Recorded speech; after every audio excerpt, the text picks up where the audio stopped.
Boom. Let's do this. Welcome everyone to the Credit Union Town Hall number. What is this? Where's the presentation? I won't know what number I'm on without the prezo. Whoa, 43. And look at the cool background and prezo we have. It's our number 43. And obviously today we have a longtime friend of mine, someone who's really been a good friend of the industry, Mike Watson on. Oh, wait, I meant Jim Stickley. I'm sorry. Mike and I are the hosts, and there he is, guys. So for those of you who've ever tuned in on a Sunday, let's say you're bored and your TV turns away from football because, oh, I don't know, they don't show the football game near you because it's a blackout or whatever, although that should never happen anymore. And you're poking around and this guy pops up on your screen with Jay Leno. And, if that's happened to you, that's like Mesopotamia or whatever, the same kind of commercial. Mesothelioma, whatever it is. There's a book to get this guy out of your life, and that's what we're here to discuss today. Anyways, Jim is the man on security, someone I greatly respect and have worked with many, many, many times over the years. And there's just been a lot going on in security lately. And I thought it'd be cool to have Jim on. It's funny how I was thinking about this, Jim. Just not 2 weeks ago, we had someone drive an RV into downtown Tennessee and blow that up. We're no longer talking about that. 2 weeks before that, we discovered that Fancy Bear / I don't know, Stickley Bear, whatever the name of it is, broke into, I don't know, almost every government orifice we have using Solarwinds, and that's not news anymore. And then we just discovered there's a couple more mobile Trojans that are floating around. And on top of that, I thought this was interesting that this blew my mind. The guys at Parler really were thinking about security, so much so that they used a S3 bucket on Amazon to store all their pictures and all of their data, including all the metadata. And oh, by the way, it was too hard to lock it down. So instead of locking it down, we just left it open.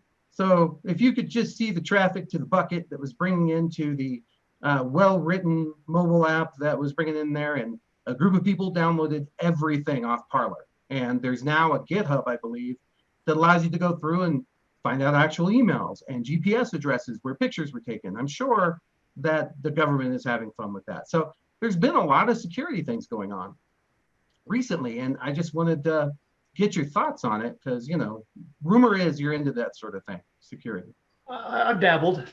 You dabbled. I know. It's not your major thing, but yeah. And also talk about Mahalo a little. I want to hear how that's going. Sure. That means hello and goodbye at the same time, by the way. That's what I've heard. Yeah, it's a crazy time. But the thing is, really, we could talk 2 months ago, 6 months ago, or a year from now, and we'll probably still say the same thing. It's a crazy time because there's always some new exploit. There's always some new hack. There's always some new whatever bad thing happens to be going on. It's just kind of the nature of the industry we're in that, it's always going to be playing catch up. It's never like we're going to one day just go, hey, we found the solution. No one's ever getting hacked again. No one's ever going to be stupid again and store stuff openly on open servers. No, just all problems. That's never going to happen. So yeah, we're never going to have utopia. But I do think that there's been this little bit of an escalation in terms of state actors lately. Well, obviously, the SolarWinds thing is a huge deal. That one's, it's, and again, it's all just supposedly state actors. Obviously you look at what was done and it is really sophisticated and really cool. Super, super cool the way they did everything they did for that whole thing. And so I look at that one and go, it's probably a state actor. And, everybody right now, of course, on the government side, everybody's like, oh, it's Russia. Russia did it for sure. But everybody on the tech side and the tech community is going, well, slow your roll. And I don't think there's anybody that's actually agreed in the security sector that says, yeah, it's for sure. And the only reason they're saying that is because, you start dissecting the actual code that was used. And in the code, some of it is tied back to small snippets of the code is tied to another code that was used by this Russian group that was state sponsored. And so they go, oh, well, since that code is similar or almost the same, therefore it's clearly Russia. Well, that was the sandworm code. That it's based on Dune. Yeah, And well, so this was that's it what was it actually found. what was it? The Kovar one, Kevar, something like that. I'm terrible with names, but it was, and what was interesting about that though is while they are similar, like on the other hand, I mean, the rest of it is crazy sophisticated, Oh, and you go, absolutely. and so you go, okay, so if they've gone through all this trouble to write this incredibly sophisticated code that's really good at what it does, would they really copy these three little pieces of nothing code that are really, really unique specifically to that other one, that Kovar one, and put it in this one? Like, if Yeah, they're it really, does. It does seems like an obvious diversion. But yeah, let's go back. I want to. So here's I want to give you my understanding, and you tell me if I'm right. So okay, first of all, there's rumors out there that oh, the reason they got hacked is because they left something open. The password was admin123, but that turned out, from my understanding, to be a previous SOC 2 penetration months ago, and that was a finding, but that wasn't how they got in. Uh, I don't know how they got in yet. I'm not sure anybody does, but my understanding is they got to what we, and I'm going to go into a little software development piece here, but in the software world, there's always sort of this pristine build machine. And what a build machine is when we get all our software done and all the programmers are happy, they check it into this one place, and then somebody looks through it all and they go, yep, this is soup. And then when they do that, that person's job is to run what they call a build. And the build theoretically has been through QA and all these processes. And then once the build's done, it's then put out there. And in this case, it was SolarWinds automatic upgrade phone home kind of process. You know, the same thing you have for any kind of virus thing that says, hey, I'm going to wake up and, pull down the latest signatures or whatever. But unfortunately, inside of this package, the hackers had gained access such that they were able to include their own pieces in that package. Is that kind of your understanding? yeah. I mean, it's yeah, that's the most simplistic way to put it. You've done a good job of laying it out. And the thing is, though, they didn't just put some code in like, hey, just we're going to wing it. They Right. spent 3 months on these servers writing test code. So they wrote test versions that were super small, just little bits that they would inject into prior versions or early versions that they were working on to see what would happen with each one. And they were really methodical about it, knowing that, hey, this could be something really great to use, and they didn't want to screw it up. So instead of just like writing something, shoving it out there and just going, hey, we'll hope it works and we'll see who we get, they wrote all these really small little bits, had those go through, saw if they got pushed out, and they didn't do anything malicious. It was just small bits of test code to see what was happening. And then once they were happy with everything, they literally stopped. They did that for 3 months straight. Then they took a couple months off, where apparently that was during the time where they go, okay, we got that side figured out. Now let's figure out what we're going to actually put on this sucker and what we're going to really do. And that's, Right. again, why everybody thinks that this is state actors, because hackers aren't going to be that patient. They're not going to be that methodical. Generally speaking, if you're just a couple guys working out of a basement, you just got something really fun here. You want to play with your new toy. Right. Right. So Yeah. so you Well, can go on it's, with, yeah. well, this is the kind of thing where, four guys show up at your door and go, hey, Jim, you're really good at hacking. Nice family you got there. Tell you what, we really like for you to really refine this program and make sure that we can get in. My understanding was that, and I like to think of it like this, what they did was they dropped in this test thing and they wanted to see where the cameras were and where the hallways were. And they just kind of kept, unleashing it a little by little. Can we get out from here to this address? Can we get out from here on this port? Do we have DNS? They were sort of just testing in each area what they had. And the SolarWinds was ingenious because generally that program is going to have access at an admin level because it's trying to do automatic repair. I mean, tell us what SolarWinds is. Give us the background on SolarWinds. I mean, it's a bunch of things, but I mean, the primary thing you can tie it down to in this case would be like log monitoring. That'd be the easiest thing, or systems monitoring. You're basically infrastructure monitoring. So this can run on everything. And that's what makes it such a great find. I mean, like you think about like, okay, so every company on the planet that's a bigger company, including government entities, all use this solution. I mean, it's huge. I mean, as it was, it's that 18,000 organizations were affected by this. And that's what they've got confirmed. It could be up to 33,000. And that's not one infection, that's organizations. So like you go, okay, so an organization like Microsoft who was infected, that doesn't mean one PC was infected. That means It could be hundreds or thousands of PCs or desktops or servers or whatever that are, because each one of those is running that software that does the monitoring, right? It could be all of them. You can put it on every single desktop because you might want to be having it at the infrastructure level to be looking at that level. So literally, you can have an organization that's on every system, which means if I'm a criminal and I got the software out there, I'm now on every one of those computers that this is on.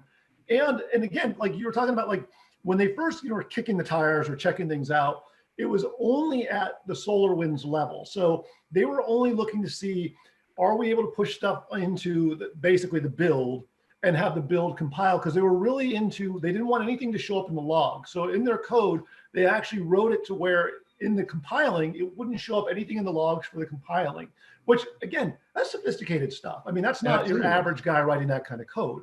Right. They had all sorts of things. Then they had it to the point where it wouldn't install in certain scenarios. When it was actually finally done and the build was pushing out, first thing it would do when it would go on to another system would be look and see what specific version they had. If it didn't match what they wanted, it would just kill itself. So again, it was really sophisticated. I mean, again, a normal hacker isn't wasting their time with all that small stuff because their plan is to pump and dump. Right. It also would wait. It waited like 2 weeks. And that was genius because you and I both know if we suddenly saw a bunch of traffic or a hack, the first thing we do is go in the change control to see what was updated recently. Yeah. And the fact that it had this sort of delayed kickoff was genius because it defeated a whole bunch of algorithms that look for that sort of thing right after an update.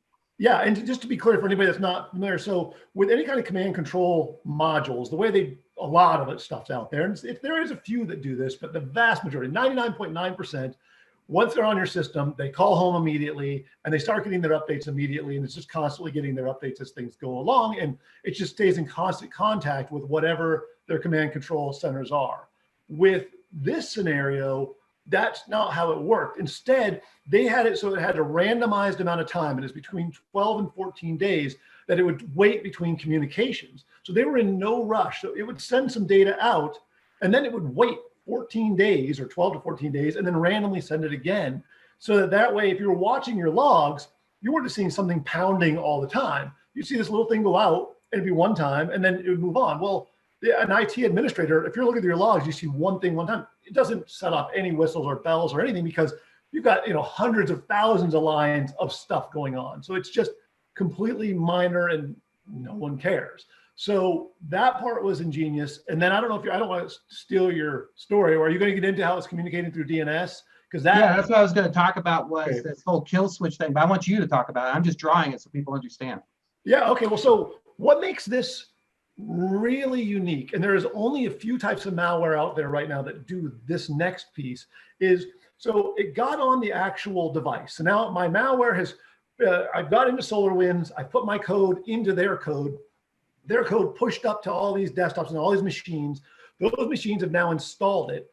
The first thing it does is it goes, okay, I need to come to life and I need to find out where I'm at, what I've got access to, and then I've got to respond and send this out somewhere. So they go, okay, well, first thing we'll do is we'll give this thing a unique ID. So they come up with a unique ID for every single machine that it compromises. It creates a unique ID for that machine.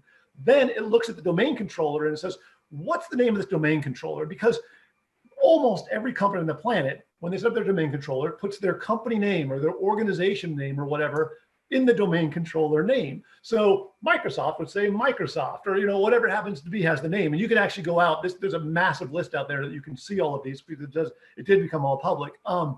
But then they didn't just send it back through like some web connection, HTTP or some random port or anything like that.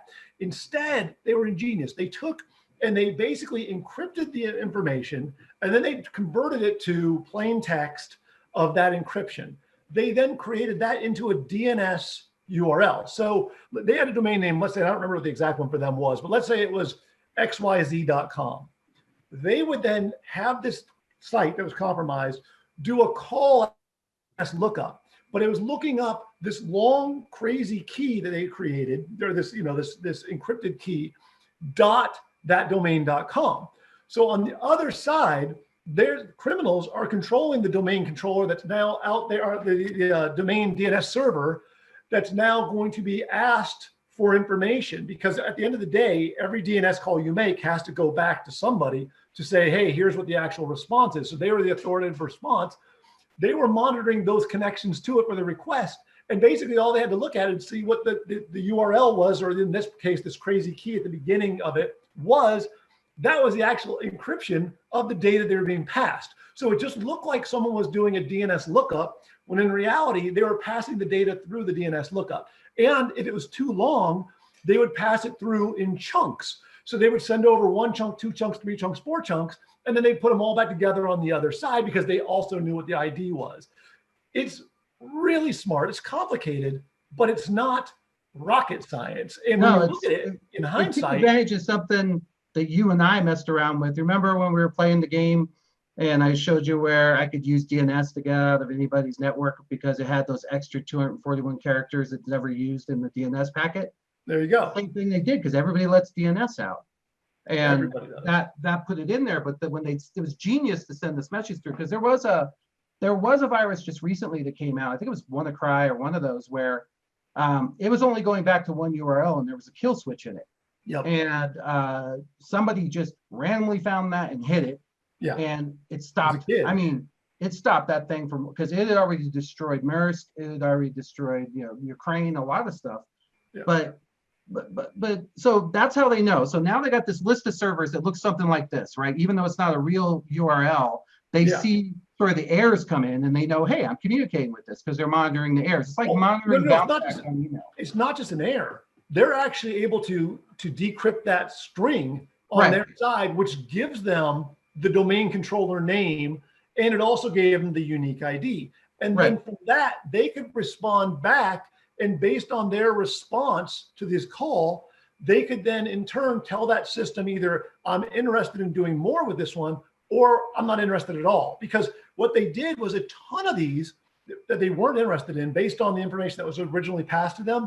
They would say not interested. It would go in and completely delete itself from their network. Every last bit of it would be gone, because again, they were trying to leave as small of a footprint as possible. So even though they might have compromised 18,000 networks, there might be some mom and pop pet store. And this wasn't looking to do ransomware. It wasn't looking to make money. It was only there for espionage. And they didn't give a crap about some pet store. So they would just say, go away. On the other hand, when they saw they were in Microsoft, or they saw they were in FireEye, or they saw they were in, one of the many government entities they were in, like, for example, the Department of Energy. I mean, that's, they're controlling nukes. That's a big one, and they got in there. And those are the ones that they then would say, okay. And then from there, they would then have the system call in for the next level of malware, because it started with this. That one was called, I wrote it down, terrible names. Sunspot was that one. And Sunspot was the one that just got the basic information. That's what FireEye found in their network. Yeah. And then from there, Sunburst would go in. Sunburst actually was the one that was that one. I'm sorry. They've got so many names. It was Sunspot or Sunspot was the one that was in SolarWinds. That was called Sunspot. Then you had Sunburst, which is what I'm describing here. And then from Sunburst, they could then pull down one of 2 others. And that was either Supernova or Teardrop. And those 2 were the ones that were like the mother of all. Those could do all the monitoring, all the real data digging, all the stuff that was like, get everything I want on this particular organization. And those were based on whatever they wanted to do. And really, well, let's talk about that. So let's say that this server, I put it as an identity server just to try to not use big fancy names, but you and I would know this as a name server, a domain server in that regard. So what would they do, Jim? Like, now they got this on here, they realized they got somebody they want. Let's say it was a credit union. Let's use that. So a credit union was using SolarWinds. What would they do next? Well, I mean, a credit union, you'd go after the core immediately and try to pull down all the data out of the core. And so if this thing was on the core, which I don't know. Well, hang on, I want to talk for a second. Most of us think, oh, if they got in, the first thing they want to do is steal money. But you're saying no, they want. Well, this was espionage. This wasn't money. There's no indication whatsoever that money was a target in this one at all. Now, be clear, this one has opened the eyes to many criminals who are going to be looking at this going, we could have made a lot of money had we done this. How do we get our fingers on this as well? So this to me is your shot across the bow for the rest of the world. This stuff's not, this isn't going to be, I mean, think about it like this way, just, and I'll go on a whole different things here. let's say that I hack into one of the companies that makes ATMs. And let's say I did a similar type of attack where I basically find a way into that company and I'm able to get into their build cycle. And now I'm able to push in some malware that the next time it goes out to all their ATMs out there and the next hotfix that goes out, I now have my malware on every one of those ATMs.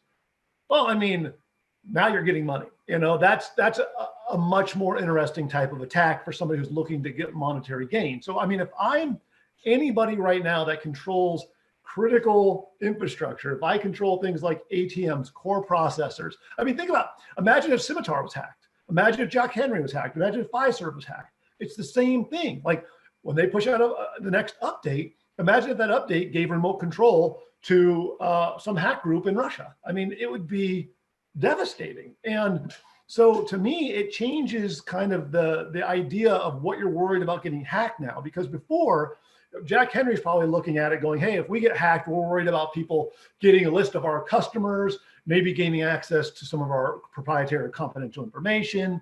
Nobody was thinking, hey, they're going to gain access to our build server in the dev department. Like that was not on their top priority. First known sort of attacks like this, other than closest thing I can think to it is TJ Maxx, where they had inserted stuff into the POS software.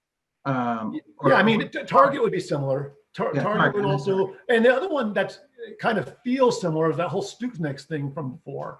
And only because it was, again, very sophisticated. It was getting into existing software, modifying it, hiding its logs.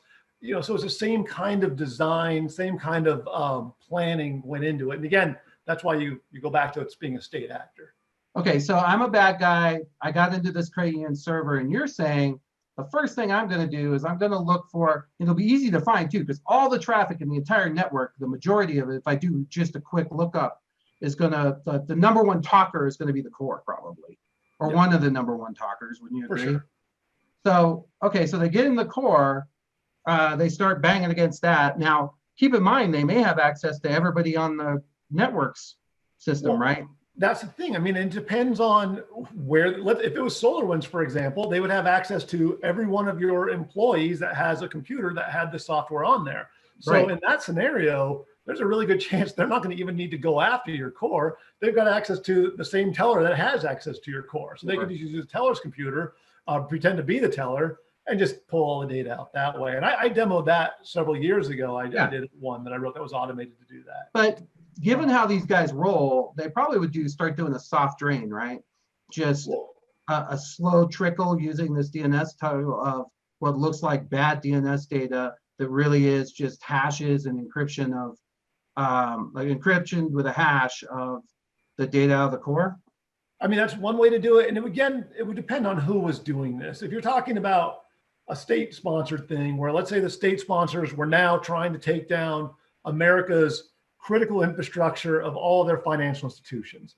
Well, the way that they could go about this and you kind of reverse it is, instead of trying to pull data out, what they could be doing is trying to make sure that they get some sort of key piece of malware onto the core. And then it just sits dormant. And they do it to every system they can throughout the United States. And then at a very specific time, maybe on a critical day or critical time, whatever happens to be, they click a button and every core shuts down at once. And basically you've just shut down the entire US economy in an instant. That's how I can see states. What the Russians did to the Ukraine's power grid. Perfect example. When they were attacked by Russia, their entire power grid, and not only their power grid, their entire internet went offline at the exact same time. And that was all because of a sophisticated attack that had been planned well in advance. So to recap on this, I want to make sure everybody gets it. So SolarWinds is a company that provides software. Some credit unions even use them. I'm surprised we haven't heard about a credit union. I know at one point, because they used to be the old OpenView. Didn't they used to be HP OpenView? They bought I don't know that. I'll take it. But anyways, so SolarWinds is a product that people use to monitor their network and monitor their PCs. Simple enough. And so a PC might have the SolarWinds software on it, much like you'd have a virus software. Yeah. Just like a virus software, occasionally it would get updates. But the hackers, and we're going to come back to this, somehow got into the build system. That's where that's like where the software is packaged up and it's supposed to be pristine. And this thing did a normal update, something it would do every so once in a while, nobody blink an eye, it's supposed to do that. and it got what looked like a perfectly good package. As a matter of fact, I'm going to add a little wrinkle to this. So what they did was, Jim, and I'm sure you're aware of this, so they used a EC signature, which you and I both know is a very highly encrypted way to do this. It means elliptical curve. And what that means is that you take a package of data and you sign it. And that means that I go ahead and I sign this with a key before I send it out. And before this guy will upload it, he checks to make sure that it's been signed by SolarWinds, that we're for sure it came from SolarWinds. Yeah, this is pretty common practice for a bit larger companies. Right. This is what blew people's minds, though. This is what got them like, what the heck just happened? So they sign this package, it gets the update, but it's a bad update, but it looks perfect. It looks like it came, like it was because it is perfect, because it was their real build. It was their real build. It comes in, it waits, it doesn't do anything to begin with, but after a period of time, it uses this algorithm to get out the only way it knows it can get out, because this server may not have access to the internet. But one thing we know for sure it can do is it can look up DNS names. And why? Because SolarWinds has 20 different DNSs that they might come from, because they have all this updating to do and they need to be able to go through. It's hard for admins to lock it down to every single DNS that this server needs. So, and it's never been a problem before, so we leave it wide open to DNS, right? Okay, then bad update goes, hey, let me tell you a little bit about the guy I found. Let me tell you about my man. And it sends it down to the bad guy server, which, by the way, was hosted in Azure, I believe. And the bad guy server domain, which is looking at this domain, it puts this at the beginning of it, makes a bad call. This is not a call that's going to work. It just says, I'm going to send this out. People are like, what the heck is that? That's just garbage. And so, but because they're monitoring the domain, they can see that request come in. Yep. They grab this data off the top of it. They know what to do with it. And they decide whether or not to send it back a command that basically says, you know what? You're up, buddy. And once that happens, and they either install Supernova, Teardrop, one of these 4 things, now it's turned loose based on its application in the core or in the network. You have just summed it up in a nutshell. And will we see this again? Absolutely. It's too good not to. I mean, every single hack group right now has looked at this. Plus, there's been so much documented on how every bit of it works. The blueprints are out there now. I mean, everybody's looked at it. Everybody goes, yeah, this is good stuff. And they're all thinking in their own little world. Like, you know, this is one example of one attack from state. But again, as I just mentioned, if I'm trying to target, what's it called? Retail. I'll design this towards retail and going after them that way. If I'm going after hospitals, because I want to do ransomware, I can use this same design for ransomware. Like, basically, if you design a product right now where you push out builds that get updated to your customers automatically, you should right now be doing an internal review of your security and how you are confirming that those build servers cannot be compromised. Because right now, everybody's been put on notice they're next. Well, let me ask you this. What if this hadn't been SolarWinds? What if it had been Microsoft? Well, let me ask you this. So Microsoft has acknowledged they were breached. They have acknowledged that source code has been stolen. I'm interested to know, is that where the line's in the sand, or because it could be Microsoft? I mean, like, who's to say if we're done with all of the information, if everybody knows for sure what's happened? Because imagine if they did get into something, if they got into an update for Outlook, or if they got, I mean, that would be crazy. And yeah, I see he's writing Linux. I mean, we know Microsoft. I could just join the Linux group. But would you say, so I want to backtrack just a little bit. So one thing we haven't talked about was how they got into the build server. I missed that piece of research. Some people say they sprinkled USB sticks or whatever. Do you know? No, there's no official word, and there's only rumors, and the rumors are so vast and varied that I don't believe anything. I don't think anybody actually knows that's in the public stream, at least that I can find, of an official word. And I know SolarWinds has been very mum on exactly what happened. Because one way to do it would be, like I said, hey, you're a nice guy. You know, you either have this secret that you don't want people to know, or you have, you know, this family that you don't want to disappear. And you used to work in Russia. You're an incredible encryption person. You're an incredible programmer. You used to work in China. You used to work wherever. And now, because you're on the inside, which is always you and I's biggest fear. And interesting that you talked about obfuscation in the code. They did do that, because that was my first thought was, how could you miss extra lines of code in a system. But what they did was they broke it into a bunch of little areas, and because of the way it was running, that was ingenious too. The actual way that it was really smart tucked in there. Yeah, it reminded me. I always tell this story. So when I was a kid, I ran the computer lab at a college, and we used to like to play Descent. You remember that game, Jim? I do remember. Right. Actually, I work with the guys that made it now, Interplay.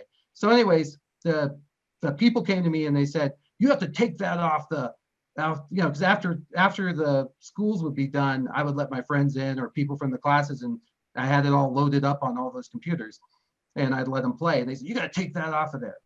And I said, all right. So and they came back and I said, it's gone. And they came back, and this one lady who was a really smart lady, she goes, it's not gone. And I said, what do you mean it's not gone? She goes, nothing changed. The file system, everything's the same. I can't find it, but it's not gone. And I said, huh, well, I guess that's an issue between me and you. But what I had done was, remember CorelDRAW and all this PageMaker, all that stuff, DB3? I'd broken it up and renamed all the files into little DLLs that looked like they were part of those, and just spread it all throughout the Novell network. And then I would just change one thing in the bat file, hit the button that unbooted everything, hit the button again, boot it back up, and Descent would pop up. And that's just stupidity. I mean, I'm not a great hacker. That was just me messing around. But these guys went a step further in that kind of obfuscation. Had she done a full text search, she would have found the words Descent somewhere in that, because I didn't bother to encrypt it or anything. I wasn't trying that hard because it was kind of a game to me. But that's the kind of thing that they did here. So let me ask you this. What would anybody on this call do to prevent this sort of thing? Like, what's the countermeasure? At which level? Well, let's start off. Let's pretend that our vendors, we can't do much other than just validate them. So let's just take it from our server side, and we have some software. All of us have software like this. Oh yeah. So how do we know that isn't the thing? Do we lock down DNS? Do we? I mean, they talk about zero trust networks. I'm a big fan of zero trust network design. How about zero proof, right? What's that? Zero proof. Yeah. Zero proof encryption, right? That's like ECDH, ECDHE, stuff like that. Yeah. Well, no, on the zero trust. So basically, you can set up. It's almost like a firewall. Yeah. For every single machine. So if I've got 5 computers on my network and they're all on a flat network, even though they're on a flat network, they still can't talk to each other. And there's some products out there for this. And that's become kind of like a big, like everybody's on their own VLAN. What's that? Like everybody's on their own VLAN. Yeah, exactly. And it's something that it's a pain to implement for sure, because you literally have to give permission for every single thing to do every single thing. But it's a great design if you can actually get it implemented, because then if your desktop gets this malware and it gets broken into and it's now controlled by whatever, if it can't communicate with anything else on your own infrastructure, already that's locking down what they can do. And then if it's only limited to certain outbound communications because it only needs access to like 3 servers, well, that's also very good as well. So that's one thing. And that also leads to, in general, is the more controls you have in place of outbound communication and what you can limit for outbound communication, that's really where you can lock this thing up. But you have to go down to the granular level of DNS and everything else. And it's not easy. This basically is not one of those things where if you just install antivirus, you've solved the problem. I agree. So I got a philosophical question for you, just a thought. So would you say that open source would be safer because there's more eyes on that build? Like, what keeps them from just joining the Linux group and doing this same thing? So yeah, obviously in the cybersecurity community, there's a big push for open source, because when you have open source, every single person's able to see the code, every person's looking through it. And yes, on one hand, that does mean there's risk because every person has it, and a bad person can maybe find something that everybody else missed. But most of the time, it means that everybody's looking at the same thing. If they see something, they communicate with everybody else, and they're getting the stuff locked up. So open source does have its value. Microsoft claims now that they're, what do they call it? Not open source, but no, like a hybrid of it, where they're letting people see the code but not change it or whatever. Yeah, and it's limited to who can see it. It's better than nothing, but it's not clearly. Look at, they have new patches almost every week. It's not clearly working quite the same. So yeah, open source would be great. I don't know how quickly people would catch something like this, even if there have been open source, because most of the time, open source, people are looking at it when they're doing development for themselves. And something like this could have been pretty standard and basic. I don't know. Maybe, I mean, clearly it was around for a year. So maybe someone would have stumbled on something and said, what is this or why this is here? So that could have happened. I can't, it's always when you're talking about something that's hypothetical, in theory, you'd think someone could have, but I mean, hell, SolarWinds was told there was a problem and they investigated 2 times before they actually realized there was an actual problem. They actually were contacted twice by companies that had said, look, there's a security vulnerability. We've tied it back. We think it has to do with you guys. They went in, they looked, and 2 times they came back and said, you're wrong, has nothing to do with us. So yeah, it wasn't until FireEye was the one. They were like, listen, you have to listen to us. Yeah. And just on a really weird thing, and we didn't touch on it, but I think it's really telling of just how much success they had. The criminals had actually gone in and removed their malware from SolarWinds before, I'm sorry, SolarWinds, from Cloud, God damn, I'm terrible. Yeah, no, SolarWinds. They removed it from SolarWinds like in June or July. They'd actually removed their own malware. Like they were done. Like they'd had all their fun and had actually moved on, got the targets they wanted, trying to kind of cover their tracks. So it's not like they were actively still crunching away. They'd had so much success. They were now putting away their toys and walking away from it going, job well done. And that's, to me, even more terrifying because that means whoever sponsored it got what they wanted and some. Yeah, how long were they in there? So the dates, it all started in September of 2019. That went on for 3 months that they did testing. Then they waited for 2 more months. So that's September, November. Hold on, I have actual dates written down. Let's see. So yeah, so they got into 9 months. They ran all the way through November. On November is when they finally stopped their testing. They pushed their final real version that they wanted out on February 20th. It actually started going out as a hot fix. That was when their code went into the build. On March 26th is when the hot fix started going out to all of the people. It ran until June 4th. And on June 4th is when the hackers had had enough and took it back off of SolarWinds. So basically they ran it for 3 months. And it's run at 3 month time. We know they compromised 18,000 companies, maybe more. And they had had so much success that they were removing it from SolarWinds to cover their tracks. And that's nuts. That is nuts. Yeah. And then it didn't get discovered until December. Speaking of nuts, let's shift gears a little bit. I love having you on and talking to us. I know one of your favorite things is to destroy people's lives and to become their nightmares by, showing us all the myriad of ways that you can hack into our mobile systems and or what people are actually doing. It's not really you, but talk to me a little bit, because it seems like there's been a glut of, we've always known that the mobile phone was kind of the next, and you could see it kind of walk down. It started off with celebrities being hacked, and we saw Bezos from, I believe it was Saudi Arabia, who infected them using WhatsApp. WhatsApp had a big hole in it, but now that's starting to trickle down into the general population of hackers who are using it for financial services and to look at those types of products. Give us a little background on what's going on there. Yeah, I mean, so you're getting more and more banking Trojans, basically. And banking Trojans, they're designing them now to run at the same time simultaneously on Android and on Windows. And so it's not like they create one and then that's where they're targeted. They're targeting now, like they're just going for a multi-pronged approach. And the reason that they're generally not going after Apple is they're just not having as much success. It's harder to get stuff onto Apple, just the way they've got their ecosystem set up. Right, yeah. Anybody can put something on Google Play, right? Yeah. Yeah, and so and by no means am I saying Apple's secure and doesn't have they've got lots of malware that comes out too, but some of the big ones that have been coming out lately have been specifically targeting on the Android side and on the Windows side. And they're interesting. Like, so the most recent one, I forget, it came out maybe a month and a half ago or so, and that one's called Chimob, or Gmob, G-H-I-M-O-B, and that one's out of Brazil. And that one is really, really cool. So when you get malware on your phone, so you have some sort of Trojan, up until recently, it was limited in scope of what it could do. For example, it's not supposed to be able to access another app on your phone. They're supposed to be all sandbox. So you go, okay, if they're all sandbox, that means they can't see each other. Right, which is all like when an app comes up and goes, I need access to and all the permissions you have to give, right? Yeah. Cameras and things like that. Okay. Yeah. And let's say that you're logged out of your phone. An app can't just go in, log in, and do another app or whatever. Right. But Gbot went, you know what?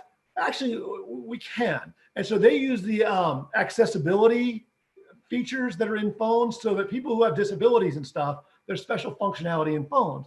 And what these hackers realized is you could use the accessibility features to actually go into any app you want, actually get into the actual field levels of everything, monitor everything that's being typed, type in your own stuff. So with Gbot, it's slick because now let's say that I get on your phone. I've got this malware. It's infected your phone.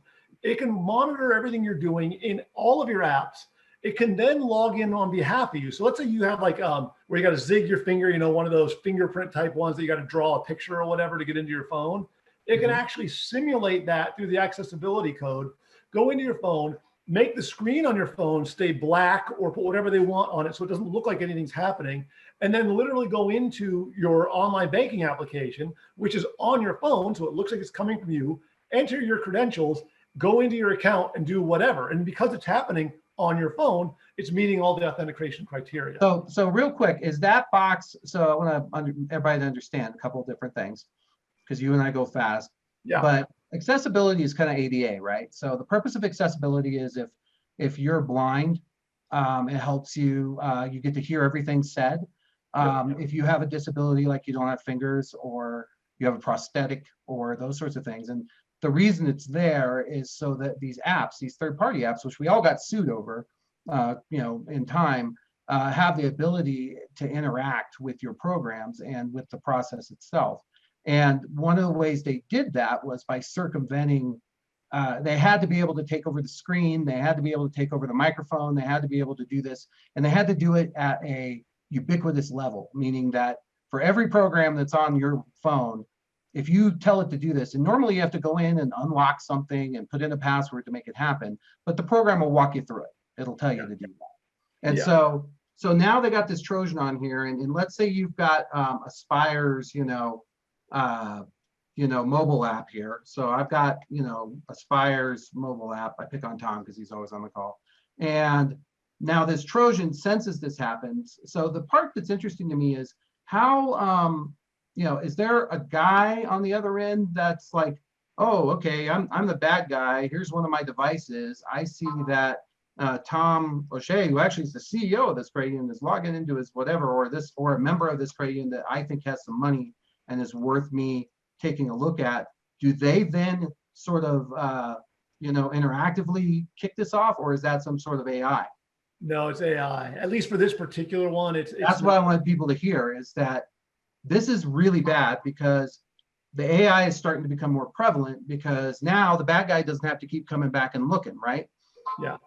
Yeah. In fact, it's designed to know what it's looking for. Like this particular one is a Brazilian attack. In fact, the last several that have been really good have all come out of Brazil. And this one they're saying is a big deal because while it's a Brazilian attack, it shows signs from some of the development in it that people are seeing of actually moving outside. It's moving into Europe and also the US. And so they're saying that it looks like they're kind of taking the next step and trying to move it up and go after the big guys like the US, because obviously we have a very big, very lucrative economy that they could go after. Well, at least we used to.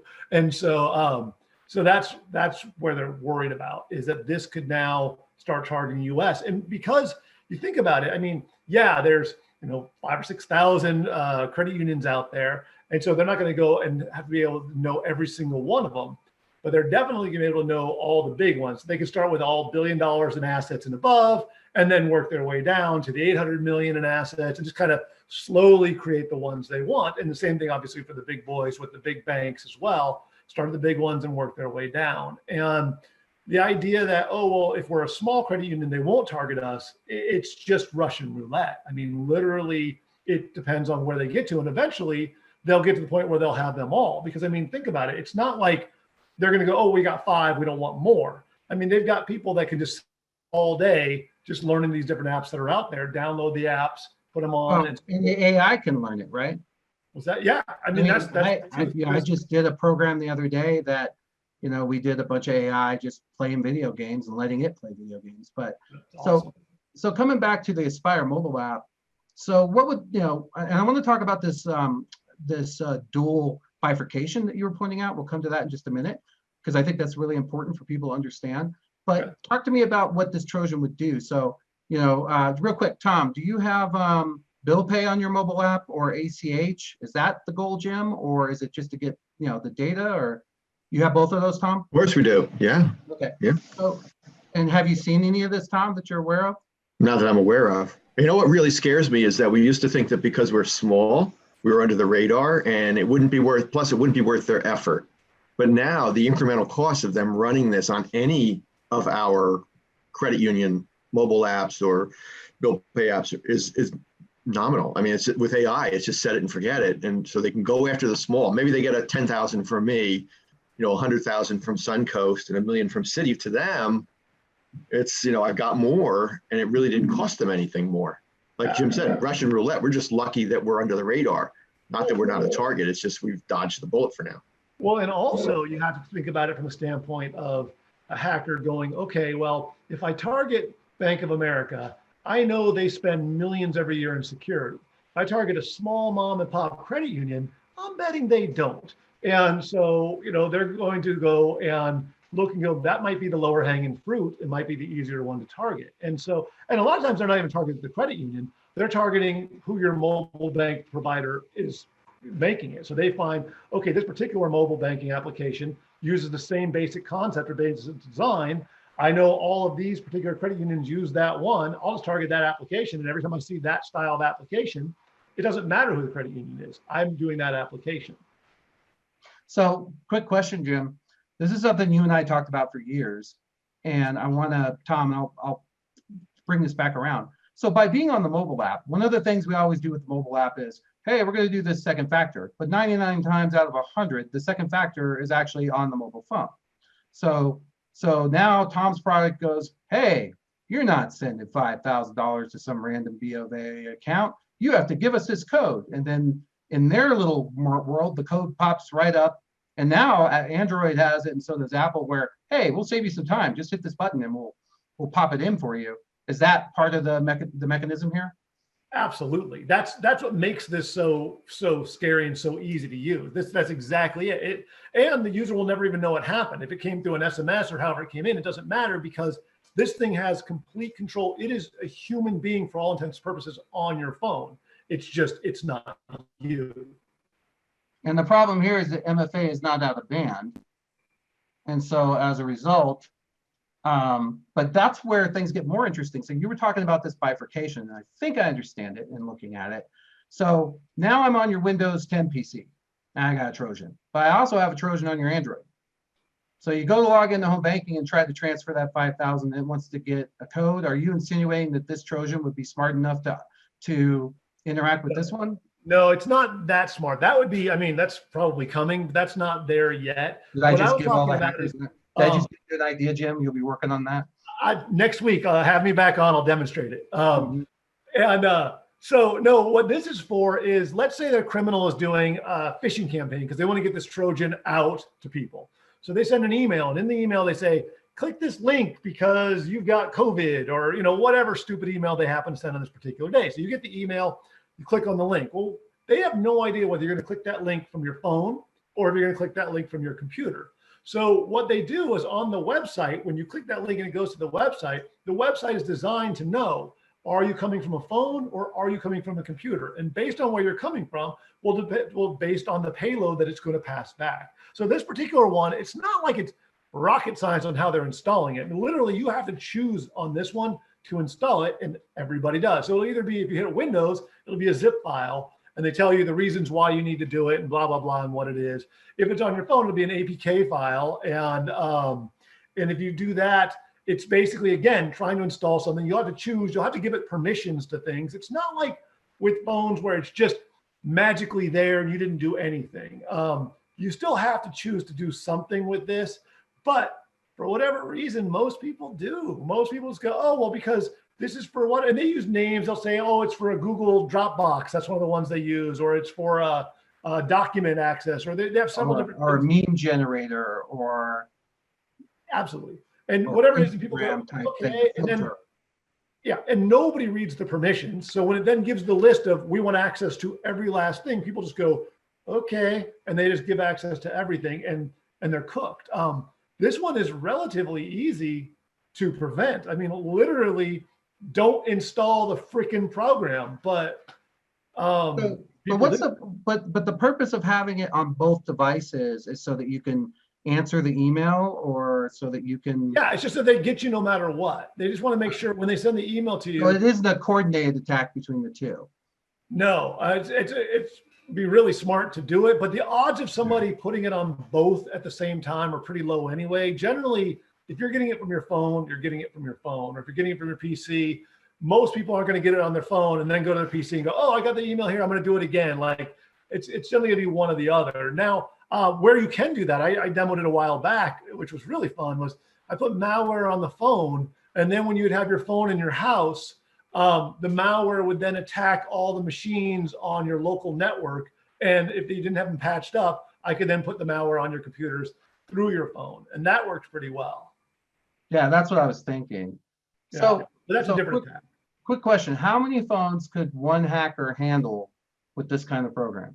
Well, it's all automated. They can. I don't think there is a number. It would just be an infinite amount, especially if they've automated what they want to do. So let's say they want to do a wire transfer or a bill pay, or it depends. I mean, if it's corporate banking, I mean, then they can get really crazy on the amounts that they could transfer out and the damage they can do. So it depends on what it's doing. But again, if it's automated, it's automated. Now, they always have some sort of way that they could still do human requests and human commands to them.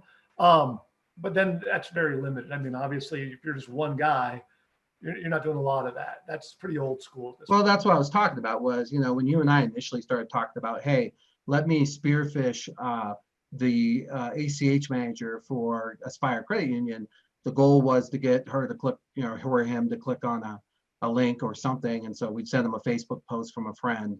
But that takes time for one person. And what we're seeing is the graduation of that sort of attack now done by AI, that it knows, it's intelligent enough to know which, and then what that does is it takes one person and their potential, and it's exponential.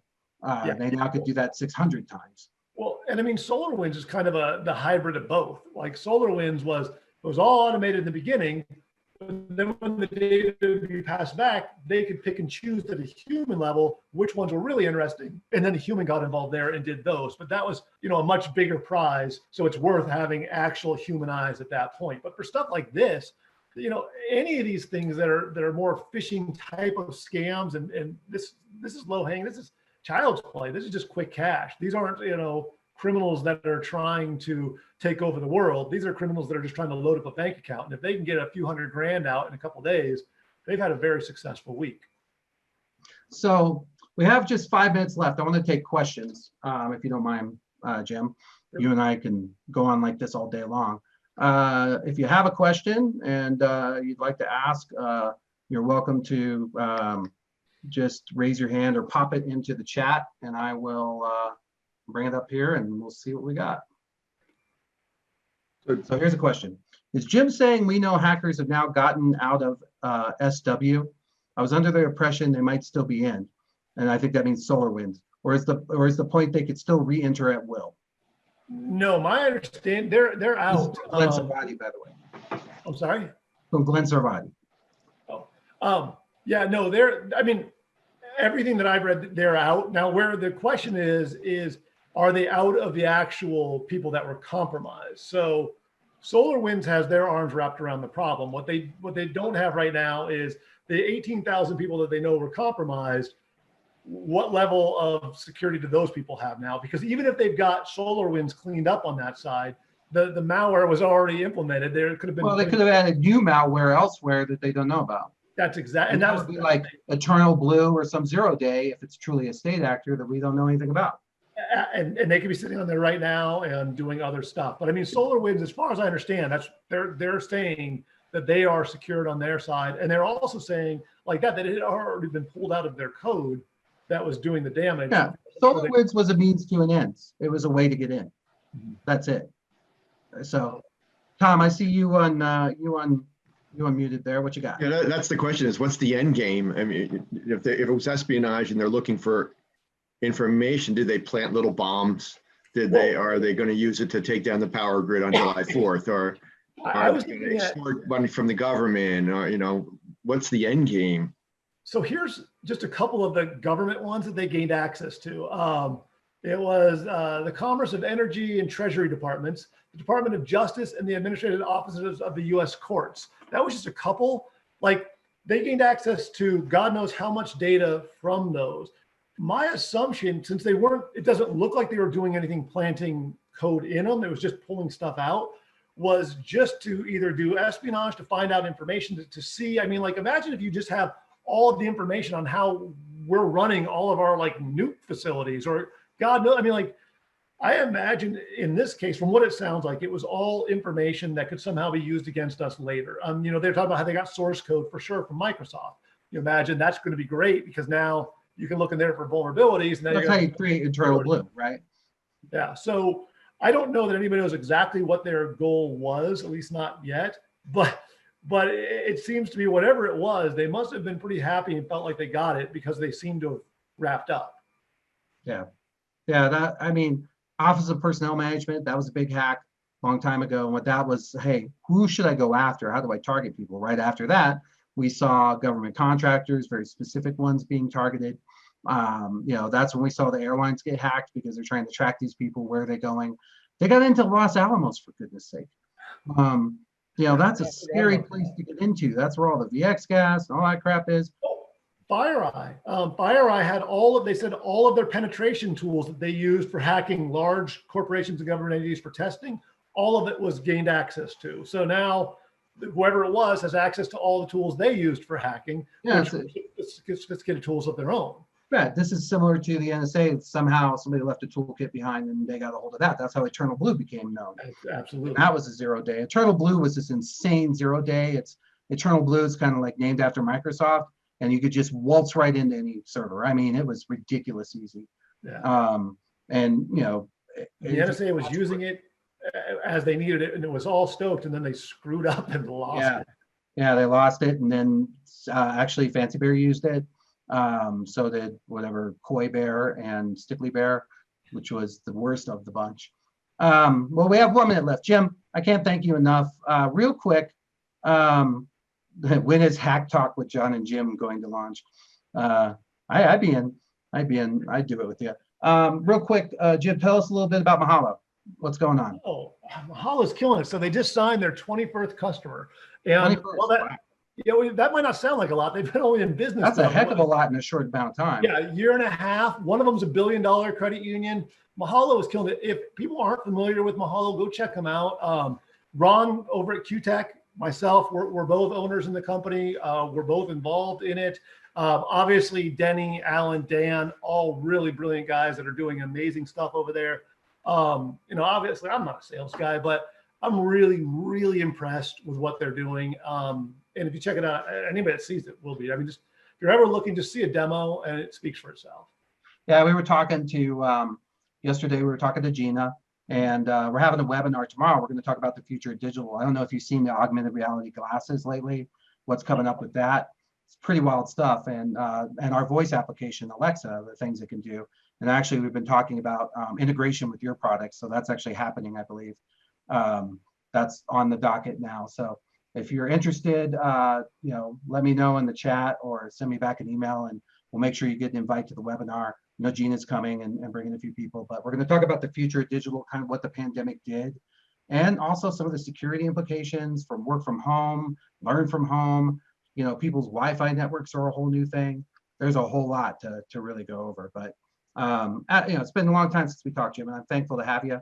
We should catch up again, and I really appreciate just your passion for this, and also just helping everybody understand, because it's difficult for, and I know I speak for someone like Tom who's sitting at the top of this, and of the headaches and things that keep him awake, this is probably pretty high on the list. And to know a bit more, to have it communicated in a way that is easy for everyone to understand. And that's the service you bring to the credit industry, and we're all thankful for it. My pleasure, man. Well, thanks for having me. What's the Mahalo URL? Mahalobanking.com. And Mahalo means hello and goodbye to your finances, right?